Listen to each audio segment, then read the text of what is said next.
Alright, welcome back everyone, and as you guessed, we gotta finish up this year and sum it all up, 2017. Top 10 best video games, in my opinion people, it's just my opinion as you would all guess. Top 10 best video games of 2017. Starting with number 10, Splatoon 2. Alright, well, as you know, I obviously got a Nintendo Switch, so yep, this was actually the first physical copy of the game. And yes, you can also download it, digitally on Nintendo Switch. This is, obviously a Switch exclusive, just like Splatoon 1 was with the Wii U. But I think it's a great follow-up, and if you enjoyed the first one with ink, paint, transforming into a squid to refill your ink, it's definitely a great single-player and multiplayer game as well. So, yeah, of course Nintendo obviously is going to start charging for online, that's a big downer, but yeah, I think that's definitely the strongest point in this game, as well as the, single-player campaign mode, and it definitely makes a great use of ink and paint, and, well, it's definitely enjoyable. Just another reason to own a Nintendo Switch right here. Number 9, Call of Duty World War II. Alright, we all know the Call of Duty series is getting pretty stale. I mean, I thought that when they made, like, Advanced Warfare, Infinite War, and all that nonsense, and I agree, it's annoying that they release one every year, but thankfully this one kind of brings it back to its full glory. None of that futuristic crap, no gimmicks, just Call of Duty being Call of Duty. Going back to square one, World War II, simple as that, and it may seem exhausted, but I think it worked out for the most part. I think the online was very good, the campaign does seem a little repetitive, and it's kind of the same old stuff, but for the most part, it's actually very refreshing to see this good old stuff from the older games in this series. So, check it out. If you didn't like it, fine. But I enjoyed it. Number 8, Sonic Mania. Alright. This is the only digital-only game, which I didn't know was originally only digital, but yeah, it is. And for 20 bucks, this one's well worth it. Because, well, this is Sonic going back to the way he should have been.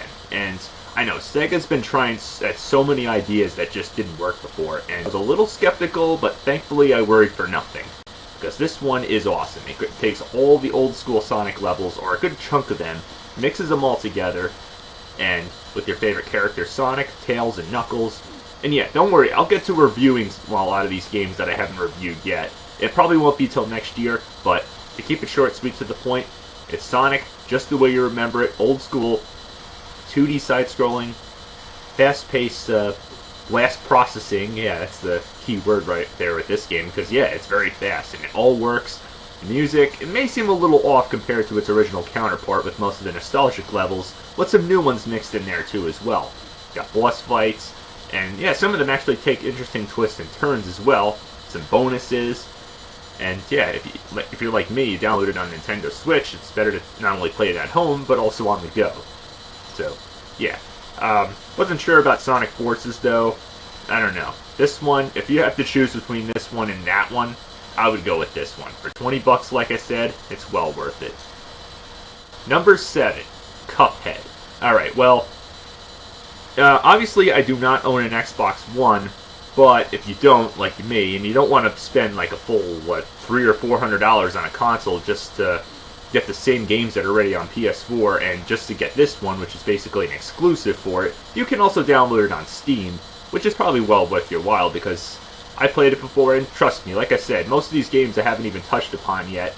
I will get to them eventually, but this one, like most people agree, it's like watching a cartoon from like the 1940s or 50s.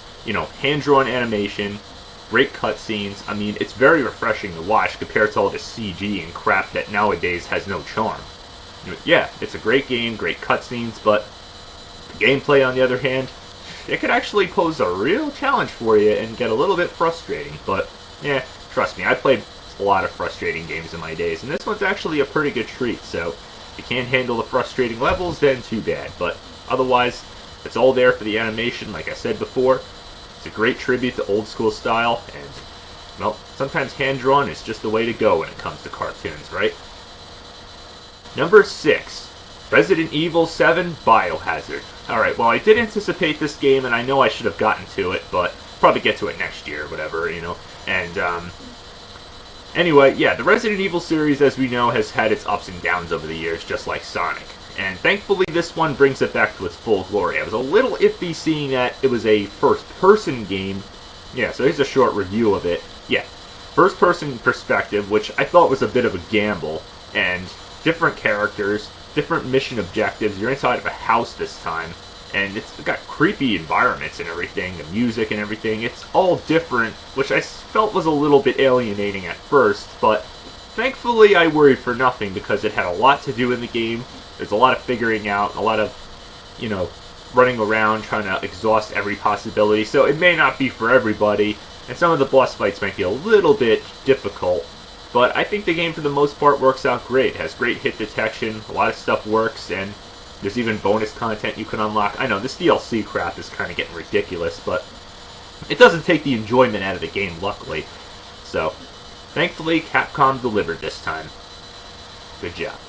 Number 5, Metroid Samus Returns. Obviously, this is a 3DS exclusive, as you know, and, well, it's sort of a remake of Metroid 2, from the black and white Game Boy, but man, I know, I really shouldn't be counting this on the list if it's a remake, but it's kind of a remake and a reboot at the same time, and it's kind of its own game, if you really think about it. But anybody can agree, they did a fantastic job with this one. I mean, it's great to see a Metroid game. There's obviously going to be more coming out, including one either next year or the year after or whatever, but let's not get too carried away here. Yeah, 2D side-scrolling, maze-exhausting action at its finest. That's all I can say. If you love the Super Nintendo and NES and black and white Game Boy games, and this one you should not steer clear of. This was probably one of the best in the series and one of the many reasons to own a 3DS. I mean, I couldn't say much more there. It is just superb. So, yeah. And if you can really think about it, it's kind of 2.5D type of graphics, similar to like the new Super Mario Bros. Series and so forth. So, definitely check this one out if you're a huge fan of Metroid. You cannot avoid this one. Number 4, Injustice 2. Alright, well here's one I already reviewed, so I ain't got much to say about this one, other than that it's a great sequel and probably superior to the last one. Yes, they did subtract a few characters that I felt shouldn't have been subtracted, or at least they should be brought back with DLC, but no such thing happened. They do have a pretty good line of DLC characters available now, and, premium skins and so forth. But the main thing that makes this game great is the replay value is superb.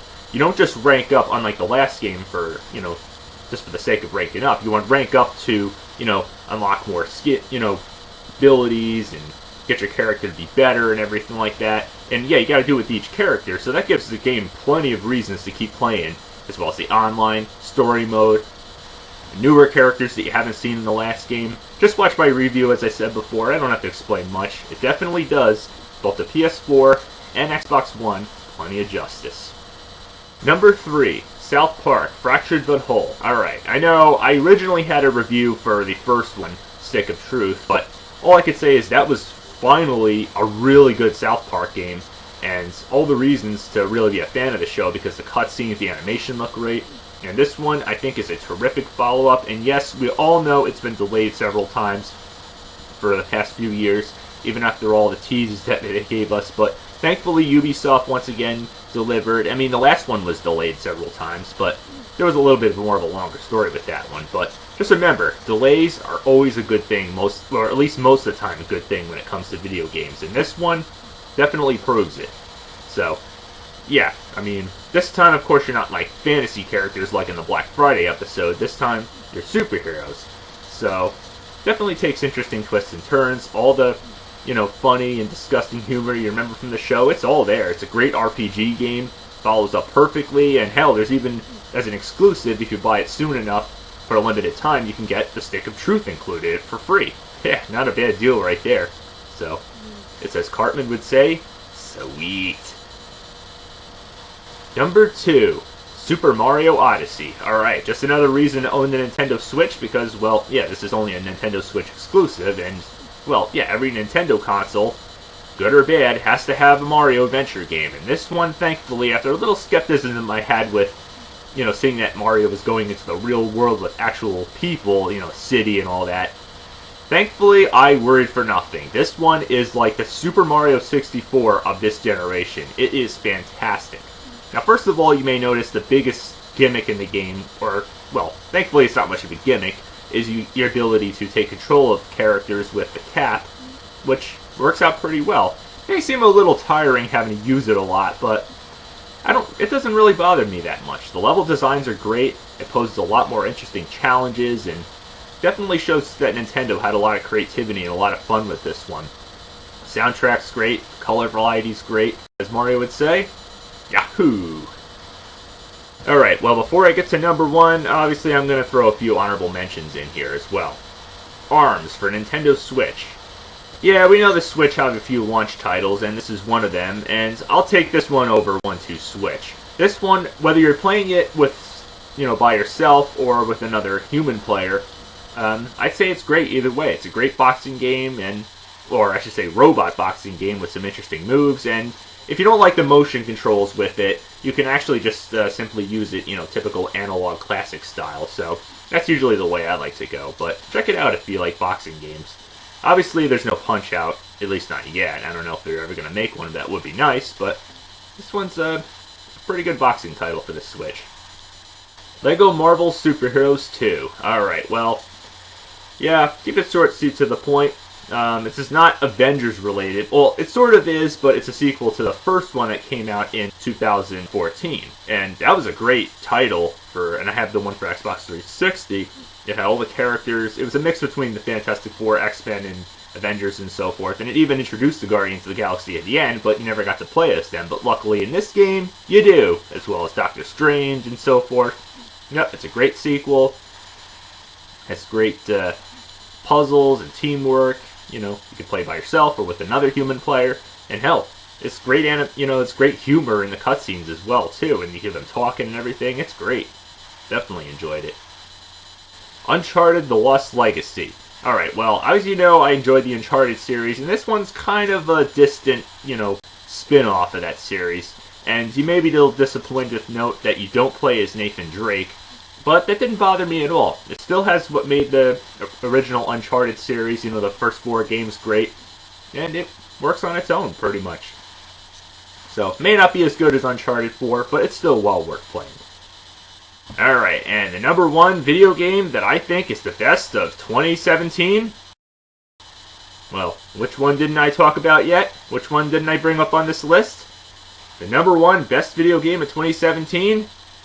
Legend of Zelda: Breath of the Wild. Oh, yeah. Alright, well, as you know, I do have a review on this game, and it's a big game. That's all I have to say. The map is huge. It took many years for this one to finally see the light of day, which I'm glad, and it was well worth the wait. Because, yeah, like I said, and I did a premature review on this one much earlier on, shortly after it came out, but because I had so much time devoted in this game, and yeah, you really have to in order to really successfully beat this all the way through, because like I said, it's huge, there's so much to do, there's so many side quests, the music soundtrack is great, the map and the environments, the graphics, it's all gorgeous, that's all I can say. It takes the realistic aspects of how to make a Zelda game the right way, and it really pushes the envelope. I mean, I could tell all that time devoted into making this one as great as it was. Wow. I mean, yeah, you can complain about the difficulty, like when your sword, breaks, or any of your weapons, your bows and arrows, after using them so many times, but I could tell Nintendo really wanted to make it monumental. They pushed the envelope to make this a superior Zelda game, unlike no ordinary. If you like the older ones for its, cartoonish aspect, less difficult, then that's fine. But I think this one succeeded on its own, definitely has a great tribute to the older games, as well as taking some new ideas and making it fresh and original. And best of all, if you didn't like the fact that in the older games that you have to do the dungeons in a, certain order, the order that's required, this game you can choose whatever way you want. And of course, you have to defeat Ganon. So it's nothing out of the ordinary there, but it takes a lot of new ideas in there, puts so much in there, and yes, there's also DLC, which I didn't really bother with yet. I mean, you can tell me whether it's really worth it or not, but this game is so huge, even without the DLC, there's so much to do. And, well, in case you don't know, yeah, I had the version on Wii U, and I'd say no matter which version you play it on, the Wii U or Nintendo Switch, obviously this is the end of the Nintendo Wii U and the beginning of the Nintendo Switch. And I think it was a terrific transition, as I mentioned before in my premature review. And yeah, it was well worth it. I'm glad it saw the light of day on either console. No matter which one you're playing it on, it is A+ grade. I mean, that's why it's number 1 at this spot on this list right here. But obviously, as you know, I traded my Wii U version in for a Nintendo Switch version. And I surprisingly got a lot of credit at GameStop, so I think it's well worth it. I mean, what could be better than playing it at home? How about playing it at home and on the go? No matter what, it looks great. So, that's all I can say. Does justice and definitely shows that Nintendo can still make a great game out of their most beloved franchise. So, that's my list. Until next time, people, happy gaming. See you for the next one.